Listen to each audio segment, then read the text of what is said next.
இலக்கிய தரம் உங்களுக்காக. இனிய மாலை வணக்கம். இது ஒரு அற்புதமான நாள். புரட்டாசி சனிக்கிழமை தோறும் நம்ம எம்பெருமானை வழிபடுகிற அற்புதமான திருநாள். மேல திருவேங்கடநாதபுரம் ஸ்ரீ வெங்கடாஜலபதி திருப்பாதங்களை வணங்கி உங்கள் அனைவரையும் அன்போடு வரவேற்கிறேன். பொதுவா என்ன தவம் செய்தனை யசோதா, என்ன தவம் செய்தனைன்னு சொல்வாங்க. எம்பெருமானை பற்றி நினைப்பதற்கோ, எம்பெருமானை பற்றி கேட்பதற்கோ அல்லது பேசுவதற்கோ கூட நாம ரொம்ப புண்ணியம் பண்ணியிருக்கணும், பெரும் தவம் செய்திருக்கணும்.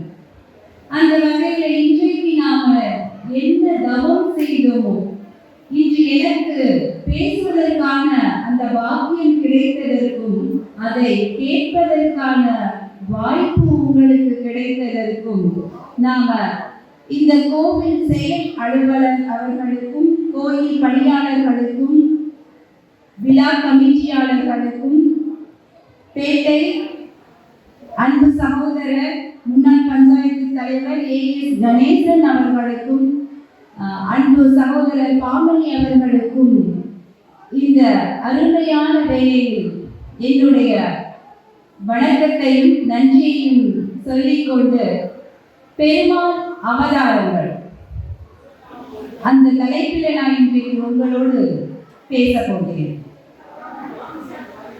உலகத்துல தர்மம் அழிந்து அதர்மம் ஓங்குகிற சமயம் நான் அவதாரம் எடுப்பேன்னு கிருஷ்ண பரமாத்மா கீதையில சொல்லியிருக்காரு.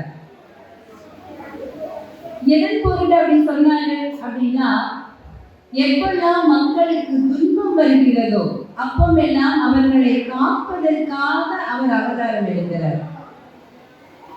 நமக்கு ஒரு பொருள் வேண்டியோ அல்லது அருள் வேண்டியோ தான் நம்ம திருக்கோவிலுக்கு வருகிறோம். எதனாவது ஒரு வேண்டுதலின் பொருட்டாகத்தான் நம்ம ஆலயத்திற்கு வரோம். இல்லை எனக்கு பொருள் வேண்டாங்க, பெருமாளினுடைய அருள் மட்டும் போதும், அல்லது எனக்கு மன அமைதி வேண்டும், இப்படி ஏதாவது ஒரு வேண்டுதலை முன்னிட்டு நம்ம கோவிலுக்கு வருகிறோம். அப்படி எந்த ஒரு வேண்டுதலாக இருந்தாலும் அதை முழுமையாக நிறைவேற்றி உங்களை மன நிறைவோடு வீட்டுக்கு அனுப்பி வைப்பார் எம்பெருமான் வெங்கடாச்சலபதி. தாயாரோடு எழுந்தருளி இருக்கிற பெருமாளை நம்ம சேவிச்சுட்டு செல்லும் பொழுது நம்ம மனசுல கிடைக்கிற அந்த பரிபூரண திருப்தி இருக்கு இல்லையா, அதுக்கு ஈடு எதுவுமே கிடையாது. சரி, அருள் வேண்டல, பொருள் தான் வேண்டும் அப்படின்னாலும் எம்பெருமான் தான். எம்பெருமானினுடைய திருமார்பில் உரைந்திருக்கிற அந்த மகாலட்சுமியானவள் நம்ம எவ்வளவு பக்தியோட இருக்கிறோமோ அவ்வளவு நம்மளோட அவங்க நெருக்கமா வருவாங்க. ஒரு ஊர்ல ஒரு முனிவர் இருந்தார்.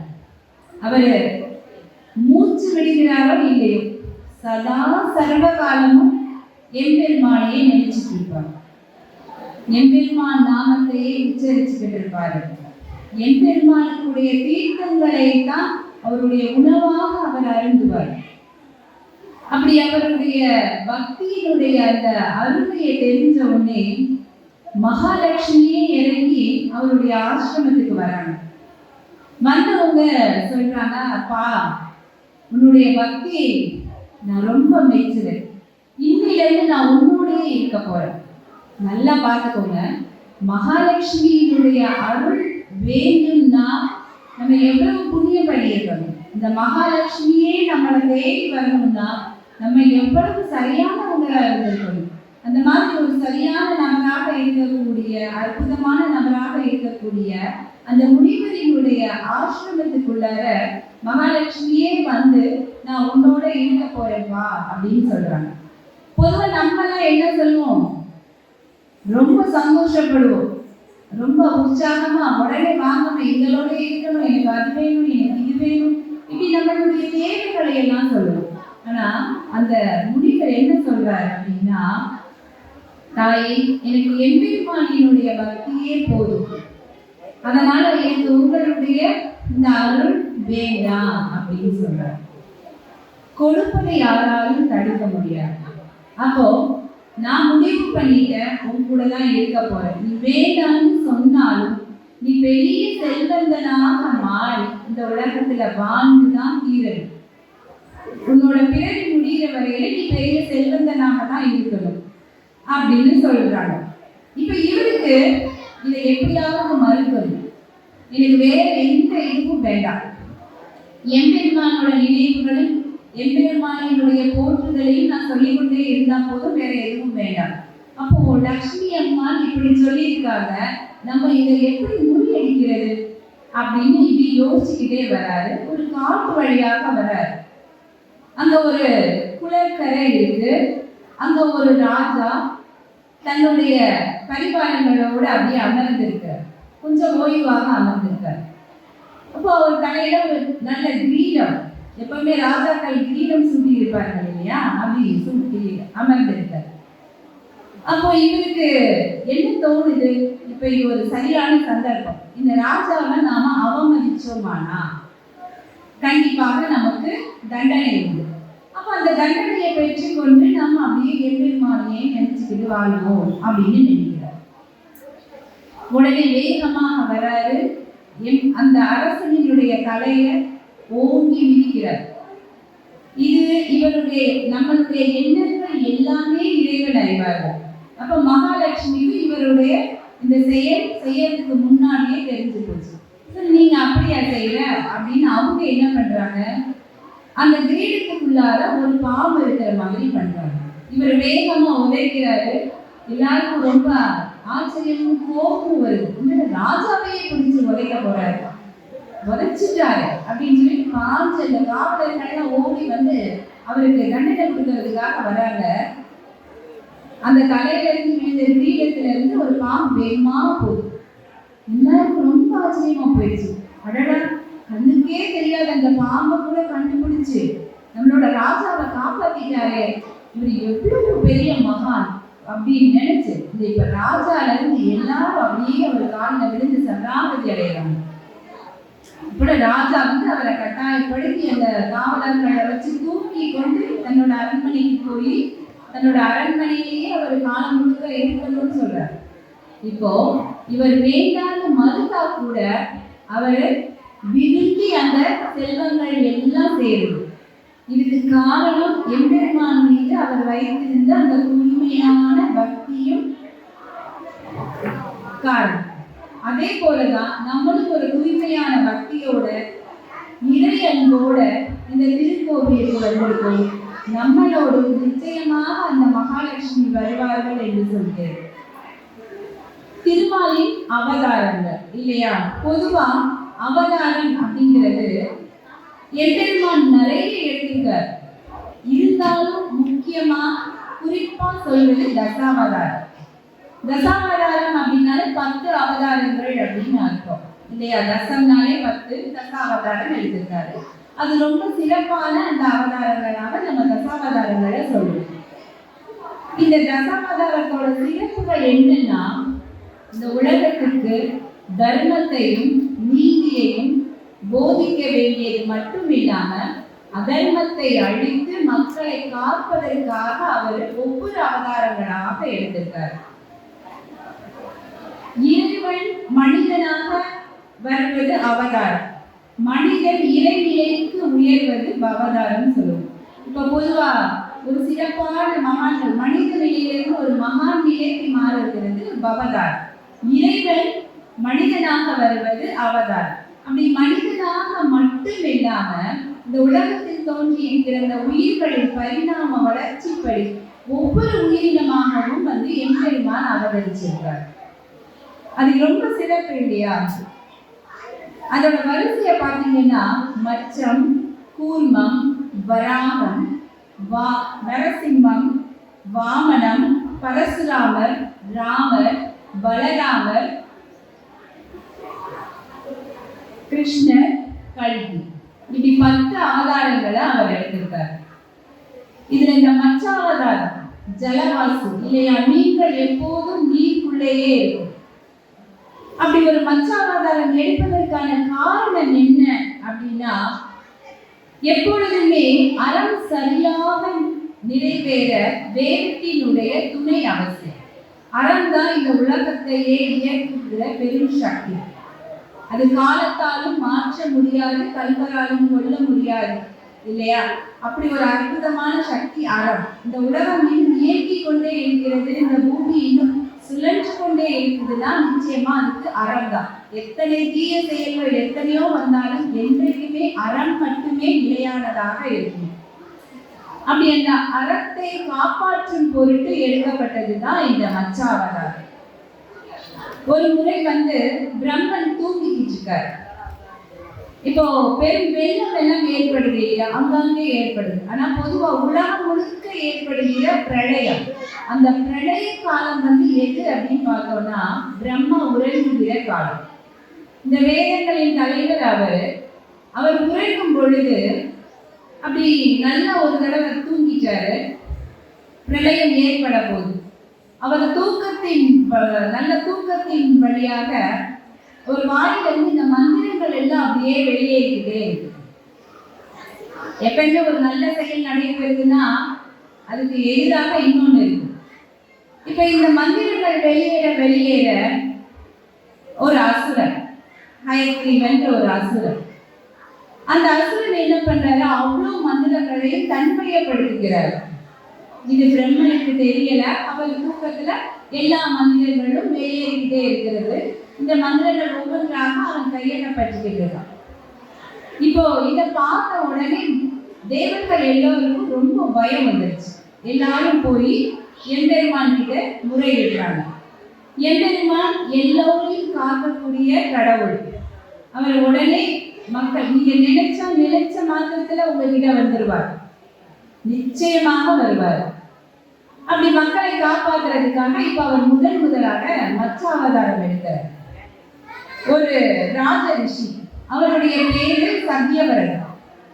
அவர் என்ன பண்ணிட்டு இருக்காரு, தினமும் குளக்கரையில உட்கார்ந்து தியானம் பண்ணிட்டு பூஜைகள் பண்ணிக்கிட்டே இருப்பார். அந்த மாதிரி இந்த குளக்கரையில உட்கார்ந்து பூஜைகளை முடிச்சுட்டு அந்த கைகளால் அந்த நீரை அள்ளி விடுவதற்காக கைகளுக்குள்ள நீரை எடுக்கிறார். இந்த உலகத்தின் பின்னளவு இருக்கக்கூடிய அந்த பெருமாள் ஒரு சின்ன மீனாக அவருடைய கைகளுக்குள்ள வரார். இப்படி ஏற்றிய கைகளுக்குள்ள சிறு மீன். அவருக்கு ரொம்ப ஆச்சரியமா இருக்கு. அதை பார்த்து புன்னகைச்சிட்டு இப்ப அந்த மீனை திரும்பவும் நீருக்குள்ளேயே விட போறார். ஆனா இப்போ என்ன ஒரு அதிசயம், அந்த மீன் இப்போ பேசுது. என்னை இந்த தண்ணிக்குள்ள விட்டாங்க, நான் ரொம்ப சிறு மீன், என்ன பெரிய மீன்கள் எல்லாம் கடிச்சு சாப்பிடும், என்ன தயவு செஞ்சு காப்பாத்துங்க அப்படின்னு சொல்லுது. இவனுக்கு ஆச்சரியமா இருக்கு, இந்த அழகான மீன் இவ்வளவு அற்புதமாக பேசுது, சரி இதை காப்பாற்ற வேற சொல்லுது, காப்பாத்திடுவோம். இப்ப இந்த மீனை எடுத்து தன்னுடைய கமண்டலத்துக்குள்ள போட்டார். வீட்டுக்கு போறார், தன்னுடைய குடியில். அங்க போறதுக்குள்ள பார்த்தா அந்த சிறு மீன் அந்த கமண்டலம் முழுக்க பெருசாக வளர்ந்துருச்சு. இப்ப இவருக்கு ஆச்சரியமா இருக்கு, இந்த இந்த கையளவுக்குள்ள இருந்த அந்த சிறிய மீன் இப்ப இந்த கமண்டலம் அளவுக்கு வளர்ந்துருச்சு. இப்ப மீன் சொல்லுது, ஐயா எனக்கு இந்த இடம் போதல, என்னை வேற இடத்துக்கு மாத்துங்க. இவருக்கு இப்பவும் ஆச்சரியமா இருக்கு. இருந்தாலும் அந்த மீன் சொல்லியபடி அதை எடுத்து கொண்டு போய் ஒரு குளக்கரையில விடுறாரு. விட்டு நிமிஷத்துல இருந்து அந்த மீன் பெரிதாக வளர்ந்து குளம் முழுக்க நிறைஞ்சிருச்சு. இப்ப அந்த ஆட்களோட உதவியோட சேர்த்து அதை எடுத்து கடலுக்குள்ள மாத்த சொல்லுது. அந்த மீன் அதனோட பேச்சை கேட்டு அதே போல கடலுக்குள்ள கொண்டு போய் விட்ட உடனே இப்போ அந்த மீன் சொல்லுது, ஐயா என்னை விட்டு போயிடாதீங்க, எனக்கு ரொம்ப பயமா இருக்கு, இங்க திமிங்கலமெல்லாம் இருக்கும், என்னை கடிச்சு சாப்பிடும் அப்படின்னு சொல்லுது. இவருக்கு அப்படியே புல்லரிச்சு போகுது. ஐயா என் பெருமானே வந்திருக்கிறது கல்யாணவர் அப்படிங்கிறது எனக்கு தெரியும், தாங்கள் என்ன திருவிளையாடல் என்னோடு நிகழ்த்த போகிறீர்கள்னு நான் தெரிஞ்சுக்கணும் அப்படின்னு சொல்றாரு. உடனே எம்பெருமான் சொல்றாரு, இன்னும் 7 நாட்களுக்குள்ளாக பெரிதான ஒரு பிரளயம் வரப்போகுது. அப்பொழுது நான் உனக்கு ஒரு தோணி அனுப்பிப்பேன். உலகத்தில் உள்ள உயிர்த்துக்களை எல்லாம் அதில் எடுத்துக்கொண்டு சப்த ரிஷிகளையும் கூட்டிக் கொண்டு அந்த தோணியில ஏறி படகுலவா. இப்போ அந்த படகு அந்த பிரளயத்துல ரொம்ப அலைமோதும் இல்லையா, அதை நானே கரை சேர்ப்பேன்.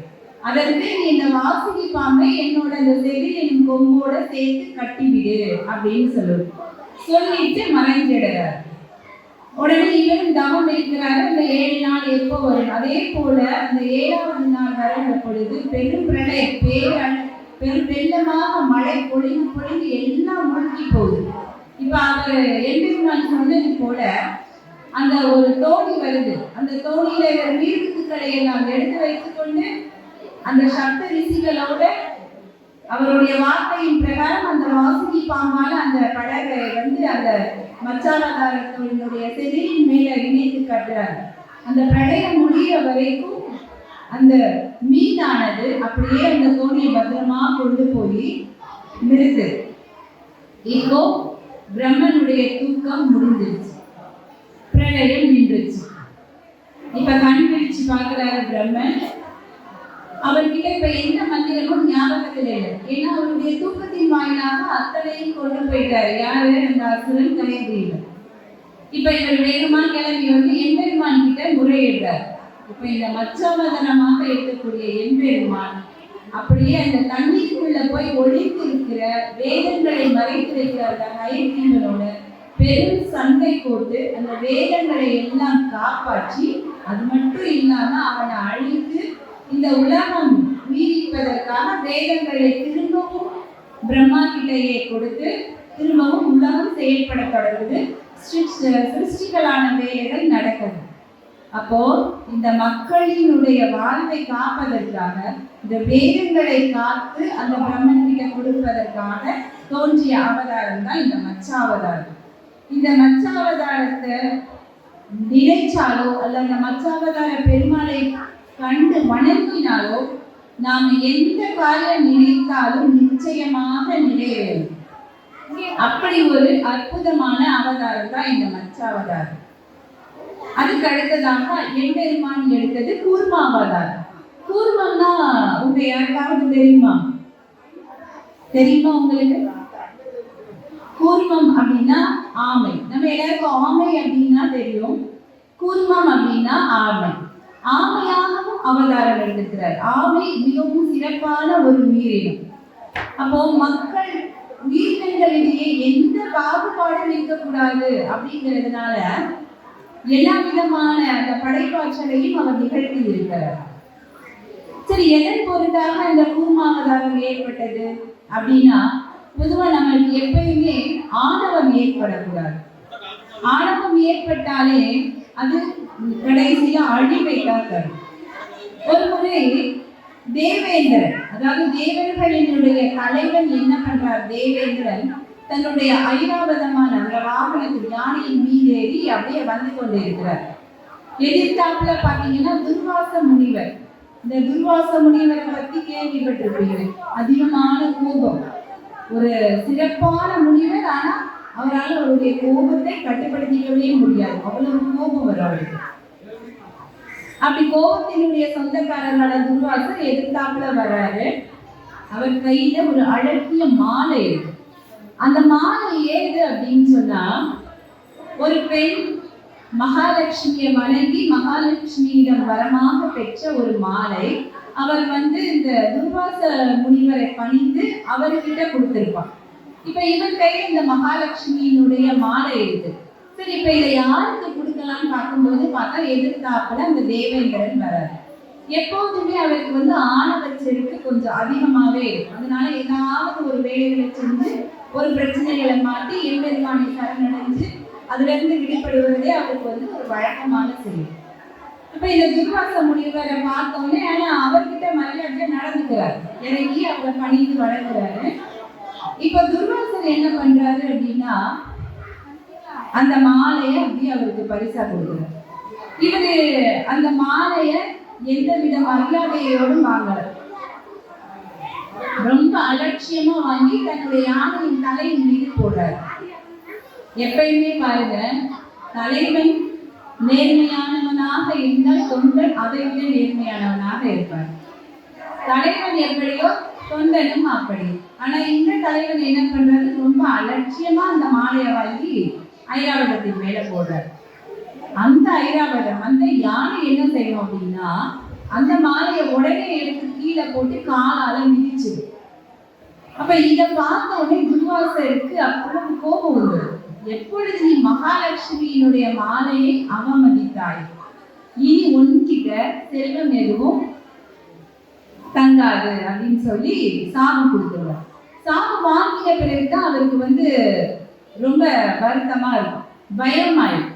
சொன்னது போலவே அந்த தேவலோகம் முழுக்க ரொம்ப இருள் அடைஞ்சு போயிடும். எப்பவுமே சொல்லுவாங்கல்ல, மகாலட்சுமி வாசம் செய்தால் அது ரொம்ப பிரகாசமாவே இருக்கும். ஆனா இங்க மகாலட்சுமி இல்லைன்னு சொன்ன உடனே ரொம்ப இருள் அடைஞ்சு போயிடுச்சு. தேவர்கள் எல்லாரும் ரொம்ப சோர்வுண்டு போயிட்டாங்க. இப்ப தேவர்கள் சோர்ந்தார்கள்னா யாரும் ரொம்ப உயர்வாங்க அப்படின்னா அசுரர்கள். இப்ப தேவர்களினுடைய அந்த பலம் குறைந்து குறைந்து இந்த அசுரர்களினுடைய பலம் உயர்ந்து கொண்டே போகுது. அவங்க என்ன பண்றாங்க, இவர்களை அப்படியே அழிக்கிறாங்க. இவங்களை அழிக்க போகும்போது இந்த தேவர்கள் ஒவ்வொருத்தரா குறைஞ்சுக்கிட்டே இருக்காங்க. ஆனா எப்பயும் போட்டினா எதிராளியும் தாக்கப்படுவாங்க. அந்த மாதிரி தாக்கப்படும் போது அசுரர்கள் திரும்ப திரும்ப உயிர் பெற்று வருகிறார்கள். இவங்க இந்த அசுர குருவான சக்தியினால திரும்ப திரும்ப உயிர் பெற்று வருகிறார். அப்ப இப்ப இது எப்படி தேவர்கள் அத உயிர் பெறணும் அப்படிங்கிறத தெரிஞ்சுக்கணும்னா எம்பெருமானை சரணடையணும். எம்பெருமான் கிட்ட போய் சரணடைகிறாங்க. இப்ப எம்பெருமான் என்ன சொல்றாரு அப்படின்னா, பால்கடல்ல இருக்கிற அமுதத்தை குடித்தா யாருக்கும் மரணமே கிடையாது. அப்ப நீங்க அந்த தேவர்கள் அனைவரும் அந்த அமிர்தத்தை பருகி உங்களுடைய வாழ்வை இன்னும் நல்லா உயர்த்திக்கோங்க அப்படின்னு சொல்றாரு. அப்போ அந்த பார்க்கடலை கடையணும்னா அசுரர்களினுடைய துணையும் வேணும். ஆனா அவர்கள்கிட்ட நீங்க முழுமையான விஷயங்களை சொல்லாதீங்க அப்படின்னு சொல்லிட்டு இவங்க போய் அந்த அசுரர்களை கூப்பிட்டுக்கிட்டு ஒரு அந்த மேல்மலை, இந்த மத்தான மலைய மத்தாக்கி அப்படியே கடையிறாங்க. இதுல யாரு கடையிறதுக்கு இதா இருக்கிறாங்க அப்படின்னா வாசுகிப்பாங்க. ஆனாலும் அந்த மலையை அசைக்கவே முடியலை. அப்போ எம்பெருமான் தான் அந்த ஆமையாக கூர்மமாக அவதரித்து அந்த மலையை தன் முதுகுல தாங்குறார். அந்த முதுகில் தாங்கி அந்த மத்தார மலை வழியால அந்த பார்க்கடலை கடைஞ்சு அந்த அமுதத்தை எடுத்து தேவர்களுக்கு கொடுக்குறாங்க. அப்போ இது இந்த அவதாரத்தினுடைய நோக்கம் யாரையும் அழிப்பதற்காக அல்ல. இந்த உலகத்தில் இருக்கக்கூடிய எல்லா நன்மைகளும், அதாவது பார்க்கடல இருந்து கிடைக்கக்கூடிய எல்லா நன்மைகளும் மக்களுக்கு கிடைக்கணும், தேவர்களுக்கு கிடைக்கணும்ன்றதுனால அந்த ஒரே காரணத்துக்காக எடுக்கப்பட்டதுதான் இந்த கூர்மாவதாரம். இந்த கூர்மாவதாரத்தை வணங்கினோம் அப்படின்னா நாம என்ன வேண்டினாலும் நிச்சயமாக கிடைக்கும். அதாவது சொல்லுவாங்க, உருவு கண்டு இகழாமல் அதன் பெருமை கண்டு போற்ற வேண்டும். இது சாதாரண ஆமை தானே அப்படின்னு நம்ம நினைக்க முடியாது. அந்த ஆமைக்குள்ள இருக்கக்கூடிய அந்த எவ்வளவு சக்தி, எம்பெருமானினுடைய சக்தியே அவதாரம் வராக அவதாரம். வராகம் அப்படின்னா உங்களுக்கு தெரியுமா? வராகம்னா என்ன அப்படின்னு? பஞ்சி அவதாரம். அந்த பஞ்சி முகத்தோட அவர் தோன்றி இருப்பார். சரி, இந்த பஞ்சி முகத்தோட எதற்காக தோன்றாரு? 2 கந்தங்களோட மனித உடலோட இந்த பஞ்சி முகம் இருக்கும். இது ஒரு தியாகத்தினுடைய வடிவமாக இருக்கு. இதுதான் பூமியை காத்த அவதாரம். பூமிக்கே ஒரு பிரச்சனை, பூமியில ஒரு பிரச்சனையா வருது. ஆனா மொத்தமான பூமிக்கே ஒரு பிரச்சனையா வரும் பொழுது ரண்யாட்சன் அப்படிங்கிற ஒரு அசுரன் அவன் என்ன பண்றான், தான் எல்லா சக்திகளையும் பெற்று விட்டதாக, எப்போ நமக்குள்ள எல்லாம் இருக்குன்னு ஒரு கர்வம் வருமோ அப்ப யாரையும் மதிக்க தோணாது இல்லையா? அந்த மாதிரி தனக்கு எல்லா வரங்களும் கிடைத்து விட்ட உடனே அவன் என்ன பண்றான், அந்த பூமி அப்படியே சுருட்டி ஒரு பாய் போல கொண்டு போய் பாதாளத்துல கொண்டு போய் மறைச்சு வச்சிடறான். அப்ப அந்த உலக உயிர்கள்ல என்ன ஆகும்? உலகமே இருட்டு இருக்கு. இப்ப இந்த உலகம் காப்பணும்னா எம்பெருமானை தான் நம்ம சரணடையணும். அதே போல இந்த தேவர்கள் எல்லாரும் எம்பெருமானை போய் சரணடைகிறாங்க. இப்ப இவனை தடுப்பதற்காக ஒரு அவதாரம் எடுக்கணும். அது எங்க இருக்கு நம்மளுடைய பூமி அப்படின்னா, இந்த கடலுக்கு அடியில பாதாளத்துல கொண்டு போய் ஒரு பாயை போல சுருட்டி உள்ள வச்சிருக்கோம். இப்ப எம்பெருமான் பஞ்சி அவதாரம் எடுக்கிறார். இது எப்படின்னா, பிரம்மாவால தாங்க முடியாத அந்த பிரச்சனையை கொண்டு போய் எம்பெருமான் கிட்ட சொல்லும் பொழுது எம்பெருமானினுடைய அந்த நாசியிலிருந்து அந்த உருவம் வெளிப்படுது. ஒரு வராகம், சின்ன ஒரு கட்டை விரல் அளவு வெளியே வந்த வராகம் வெளியே வர வர வர அப்படியே வளர்ந்து அந்த விண்ணளவுக்கு உயர்ந்து நிற்கிறாங்க. அவ்வளவு உயர்வாக உயர்ந்து அது அப்படியே கடலுக்குள்ள போய் இந்த பூமியை தன்னுடைய தந்தத்தினால தோண்டி மேலே எடுக்கும். இப்ப இந்த ஹயக்ரீவனுக்கு அது ரொம்ப கோபம் வரும். நம்ம கொண்டு வந்து கீழே வச்சிருக்கோம், அதுவும் இவன் எப்படி ஒரு முகத்தோட எப்படி ஒரு உடல் அமைப்போட இருக்கிறான் அப்படின்னு சொல்லி அவருடைய உடலை பரிகசப்படுத்தி ரொம்ப கேவலமா பேசி பம்புக்கு இழுத்து சண்டை போடுறான். இப்ப எம்பெருமான் என்ன பண்றாரு, தன்னுடைய கொம்பால ஒரே அடி, அவன் அப்படியே தலை சாஞ்சு கீழே விழுந்து அவனுடைய வாழ்வு முடியுது. அப்படியே தன்னுடைய அந்த தந்தத்தில அப்படியே அந்த பூமியை தூக்கி தன்னுடைய இடது கையில அப்படியே தூக்கி வச்சுக்கிறார். அதனால நீங்க பார்த்துருப்பீங்க அந்த அவதாரத்துல அவருடைய மடிமையில அன்னை லக்ஷ்மி இருக்கிற மாதிரியான அந்த போட்டோல எல்லாம் பார்த்துருப்பீங்க. அப்ப அந்த பூமியை தன்னுடைய கொம்புல தாங்கி அப்படியே மேல கொண்டு வர, அப்படி இந்த பூமியை காப்பாற்றுறதுக்காக எடுக்கப்பட்ட அவதாரம் தான் இந்த வராக அவதாரம். நமக்கு வீடு வாங்கணும், நிலம் சம்பந்தமான பிரச்சனைகள், இந்த மாதிரி எதுவாக இருந்தாலும், இல்ல நோயற்ற வாழ்வு, நீண்ட ஆயுள் இதெல்லாம் வேணும்னாலும் நமக்கு இந்த வராகமூர்த்திய பெருமாளை வணங்கி நம்ம வேணுமான நிச்சயமாக எல்லாமே கிடைக்கும். அடுத்து ஒரு சிறப்பான அவதாரம் தான் நரசிம்ம அவதாரம். இந்த நரசிம்ம அவதாரம் நரன் பிளஸ் சிம்மம். நரன் அப்படின்னா மனிதன், சிம்மம் தான் சிங்கம். மனித உடலோட சிங்க முகத்தோட எடுக்கப்பட்ட அவதாரம். ரண்யகசிபு அப்படின்னு ஒரு அரக்கன். இவன் வேற யாரும் கிடையாது. இந்த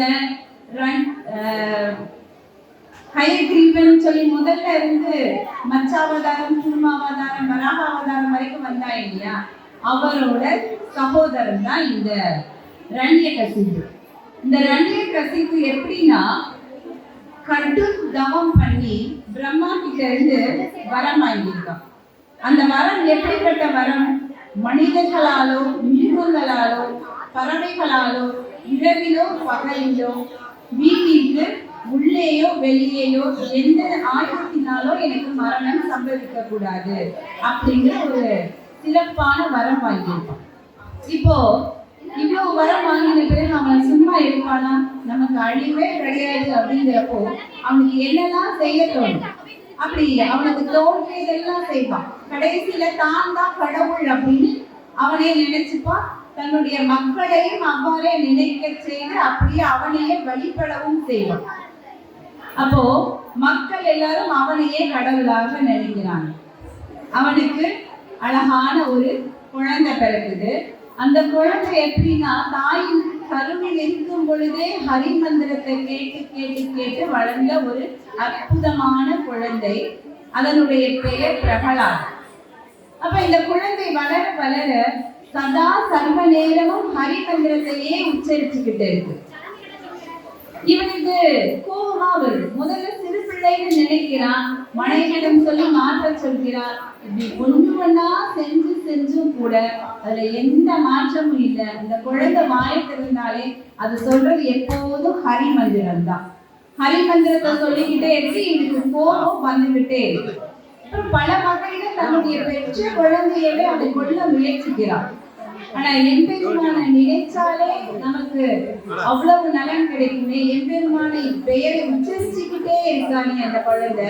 அப்படி இருக்கும் பொழுது அந்த குழந்தைக்கு எந்த வித ஆபத்தும் நேராது இல்லையா, அது மாதிரி அந்த குழந்தை மிகவும் சிறப்பாகவே வாழ்ந்துட்டு நெருப்புல தூக்கி போடுவான், பாம்புக்குள்ள கொண்டு போய் விடுவான், உணவு கொடுக்க மாட்டான், இப்படி எத்தனையோ கொடுமைகளை செய்யறான். ஆனா அந்த குழந்தை அப்படியும் தப்பிச்சு வெளியே வருது. அப்போ கடைசியில அவனுக்கே சோர்வாயிடும். அவன்கிட்ட கேட்பான், எப்போ பார்த்தாலும் சொல்லிட்டே இருக்கே உன் ஹரி எங்க இருக்கான் அப்படின்னா, இந்த உலகமே நீக்கமரா இருக்கிறாரு என் ஹரி அப்படின்னு சொல்லுவான். அப்ப இந்த தூணில இருக்கிறாரா, இந்த துரும்புல இருக்கானா, தூணில் துரும்பி கூட இருப்பான்னு சொல்லியிருப்பான். அப்ப இந்த தூணில் இருக்கானா அப்படின்னு கேட்டு தன்னோட கதாயிட்டால அந்த தூணை ஓங்கி அடிப்பான். இப்ப அந்த தூணை பிளந்து கொண்டு இந்த நரசிம்மமூர்த்தி அப்படியே வெளியா பாஞ்சு வந்து அவன் அப்படியே பற்றி தூக்கி அப்படியே வெளியில வாசல்ல வந்து உட்கார்வார். அவன் என்ன சொல்லியிருக்கான், வீட்டிற்கு உள்ளேயோ வீட்டிற்கு வெளியேயோ இப்படி 2 இடத்துலயும் நடக்கக்கூடாதுன்னு சொல்லியிருக்கான். அதனாலதான் வாசல்ல வந்து உட்கார்ந்து தன் மடியில் கிடத்தி தன்னுடைய கூரிய நகத்தால அப்படியே பிழந்து அவனுடைய ஆத்மாவை எடுத்துக்கிறார். அப்போ இந்த மாதிரி அவனுடைய நிகழும் பொழுது அந்த நரசிம்மமூர்த்தியினுடைய கோபமானது அவ்வளவு உக்கிரமாக அவ்வளவு கோபமாக இருக்கு. இப்ப இதை சாந்தப்படுத்துவதற்காக மகாலட்சுமியே வந்து அவரை சாந்தப்படுத்துகிறார். அப்போ இறைவன் எங்கும் நீக்கமர இருக்கிறாரு அப்படிங்கிறத வலியுறுத்துறதுதான் இந்த நரசிம்ம அவதாரம். அதற்கு அடுத்த அவதாரம் வந்து வாமன அவதாரம். இந்த வாமன அவதாரம் வந்து எப்படி இருக்கும், இதுவரைக்கும் முதல்ல உயிரினங்களா இருந்து அப்புறம் விலங்கு முகம் மனித உடல், இப்பெல்லாம் முழுமையான ஒரு மனிதனாக ஒரு அவதாரம் எடுத்திருக்காரு. ஆனா அந்த அவதாரம் எப்படி இருக்கும் அப்படின்னா மிக சிறிய அவதாரமாக இருக்கும், சிறிய அளவினராக இருக்கும். ஒரு சிறு பையன் அளவு தோற்றத்துல ஒரு மனிதர் அவ்வளவு குள்ளமான மனிதரா இருக்கிறத பார்க்கும்போது மித்தவங்களுக்கு ஆச்சரியமா இருக்கு. இவர் எங்க வராரு அப்படின்னா இந்த பிரகலாதனுடைய பேரன். இப்ப நம்ம எல்லாரும் சமீபத்துல ஓணம் பண்டிகையை கொண்டாடி இருப்போம். இந்த ஓணம் பண்டிகை எதுக்கு கொண்டாடுறோம் அப்படின்னா இந்த வாமனன் ஜெயந்தி தான் ஓணம் பண்டிகையா நம்ம கொண்டாடுறோம். அந்த மாதிரி மகாபலி சக்கரவர்த்தி அவன் இந்த உலகத்துல இருக்க எல்லா யாகங்களையும் செய்யறான். அவன் யாரு அப்படின்னா இந்த பிரகலாதனுடைய பேரன். இந்த பிரகலாதன் கிட்ட நரசிம்மமூர்த்தியாக எம்பெருமான் ஒரு வாக்கு கொடுத்திருப்பார். என்ன அப்படின்னா உன்னுடைய வம்சாவளியை இனி நான் அழிக்க மாட்டேன் அப்படின்னு சொல்லியிருப்பார். இப்ப பிரகலாதனுடைய பேரன் தான் மகாபலி. இவனுக்கு தான் தாத்தாவை போலவே அனைத்து வலிமையான தவங்களையும் செய்து வரங்களை பெற்றிருக்கிறான். இவனுக்குமே ஆணவம் உண்டு, எப்பயுமே தன்னுடைய அந்த ரத்தத்திலே இருக்கும் இல்லையா, அந்த ஆணவத்தோட இருப்பான், கர்வம் இருக்கும். தான் யாருக்கும் என்ன கேட்டாலும் கொடுத்துருவோம் அப்படிங்கிற ஒரு கர்வம் இருக்கு. அது போல பல யாகங்கள் செய்யும், அஸ்வமேத யாகம் இந்த மாதிரி எல்லாம் செஞ்சுட்டு இருக்கும் போது அப்ப யார் எது கேட்டாலும் அதை கொடுத்துட வேண்டிய நேரம். அப்படி அந்த மாதிரியான ஒரு நேரத்துலதான் நம்மளுடைய வாமன அவதாரம் வருது. இந்த வாமனனாக எம்பெருமான் அங்கே வருகிறார். வரும் பொழுது இந்த மகாபலிக்கு குரு யாருன்னா சுக்ராச்சாரியர். அவர் அனைத்தும் அறிந்தவர். அவருக்கு தெரிஞ்சிருச்சு இப்ப வாமனனாக வந்திருப்பது எம்பெருமான் அப்படின்னு தெரிஞ்சு போச்சு. இப்ப அவர் என்ன பண்ணிட்டாரு, இவன்கிட்ட முதலையே ஒரு அவனை முன்னேற்பாடா அவனை தயார்படுத்துறாரு. வந்திருக்கிறது சாதாரண ஆள் கிடையாது, நீ அவர் எது கேட்டாலும் கொடுப்பேன் அப்படின்னு சொல்லிடாத அப்படின்னு சொல்றாரு. இல்ல நான் இவ்வளவு தானங்கள் பண்றேன், அந்த ஆளை பார்த்தா இவ்வளோண்டு இருக்காரு, அவர் என்னத்தை கேட்க போறாரு, அதெல்லாம் கேட்டா பாத்துக்கலாம் அப்படின்னு ஒரு கர்வத்தோட சொல்றேன். அதே போல அந்த மாமனன் வந்து அவர்கிட்ட வந்து யாசகம் கேட்கிறார், உங்களுக்கு என்ன வேணும் அப்படின்னு கேட்டா எனக்கு 3 அடி நிலம் மட்டும் போதும் அப்படின்னு சொல்றாரு. 3 அடி நிலங்கள் மட்டும் வேணும் அப்படின்னு சொல்லி கேட்பார். 3 அடி நிலம் தானா, இதற்கு தானா இவ்வளவு பீடிலே அப்படின்னு சொல்லும் பொழுது சரி நான் தரேன். இப்ப இந்த சுக்கராச்சாரியார் என்ன பண்ணுவாரு, அவரால தடுக்க முடியாது, உடனே ஒரு மண்டாக மாறி அந்த கமண்டலத்துக்குள்ள போய் அடைச்சிக்குவார். ஏன்னா தண்ணீராலதான் எந்த ஒரு தர்மத்தையும் தானே வார்த்தை கொடுப்பாங்க. இப்போ எம்பெருமான் என்ன பண்ணுவாரு, ஒரு கற்பையை எடுத்து வீசுவாரு. இந்த சுக்கராச்சாரியாரோட கண் பார்வை பெய்யும். எப்போ வந்து அந்த மகாபலி வந்து வாமனர்கிட்ட அந்த நீரை கொடுத்து தானம் கொடுக்க ஆரம்பிக்கிறானோ அந்த நேரத்திலே இருந்து அவருடைய உருவம் அப்படியே திருவிக்கிரமாக உயர்கிறது. இந்த வானை முட்டுகிற அளவுக்கு அவருடைய உயரம் விரிகிறது. இப்ப ஒரு காலை நிலத்திலும் ஒரு காலை ஆகாயத்திலும் வைக்கிறார். ஆண்டாள் பாடி இருப்பாங்கல்ல, ஓங்கி உலகணந்த உத்தமன் பேர்பாடு. அது போல ஒரு கால பூமியில ஒரு கால ஆகாயத்துல. இப்ப மூணாவது அடி எங்க வைக்கிறது அப்படின்னு கேட்ட பொழுது மகாபலி தன்னுடைய ஆணவம் எல்லாம் அப்படியே அடைந்து அப்படியே அவருடைய பாதத்துல சரணாகதி அடைந்து என்னுடைய தலையில் வைங்கன்னு சொல்வார். அப்படி தலையில வச்ச உடனே அவருடைய அப்படியே பாதாளத்துக்குள்ள போய் பாதாளத்துக்கு ராஜாவாக்கிடுவார். அவர் நீ இங்கேயே உன்னோட ஆயுள் முழுக்க இருக்கலாம், அடுத்த தேவேந்திரனும் நீயாக இருக்கலாம் சொல்வார். அப்போ பிரகலாதனுக்கு கொடுத்த வாக்குப்படி என்ன செய்யல, அவனை அழிக்கல, மாறாக அவனுக்கு புத்தி போதிச்சு இன்னொரு பாதாளத்துக்குள்ள ராஜாவாக ஆக்கிட்டார். சரி, ஒவ்வொரு அவதாரத்துக்கும் அப்படி ஒரு சிறப்பாக இருக்கு. இந்த அவதாரங்களையும் எடுத்து 9 அவதாரங்களையும் நம்ம புராணங்களாக வாசிச்சுட்டோம். இப்ப 10ஆவதாக அவர் எடுக்க போகிற அவதாரம் தான் கல்கி அவதாரம்.